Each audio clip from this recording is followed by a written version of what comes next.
Hello and welcome to this new video tutorial about the flight controller for Android, in which we're going to show how things work. So first of all, whenever you buy and download this package, you have to go to Airplane, okay, and you have to check the debug on. So you go to Airplane and you check this boolean to true. This is because we're going to use these two sliders as the accelerometer values in a simulated stage. Okay, so whenever you do that, you can hit play, and you can make your plane go faster, okay, by moving the slider. And if you move the slider here in the inspector, you will be able to rotate your plane, as you can see. And also you will be able to move it up and down, up and down, okay, up and down. Yeah, so this is pretty much it. You have then the inclination of your mobile phone, your mobile device, which is going to give these values directly. Whenever you hit this boolean and you put it to false, the values of the accelerometer are used from your device. Okay, so if you want to export the project, you must do it like that, with this boolean set to false. Sorry. And let's explain a little bit of the code. The plane is controlled by the plane movement. So we have the values of the acceleration that are given by the accelerometer. Then we have the speed. They will be the value that is taken by the slider. Whenever we change the value of the slider, like this, you will see how the speed changes. Okay, you can see how it changes. It changes to 5, 4, 1. Okay, then we have the threshold, which is the values between the values for upper and lower limit, in which we are not going to change the rotation of the plane.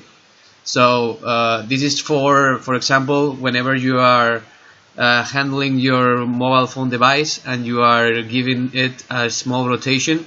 So it's not going to change the values of the rotation of the plane. It's just for like the threshold that is going to prevent the minimal movement. And then we have the reference set, which is the value for the initial inclination of the mobile device. So I will do like a small schema and in the documentation explaining these things.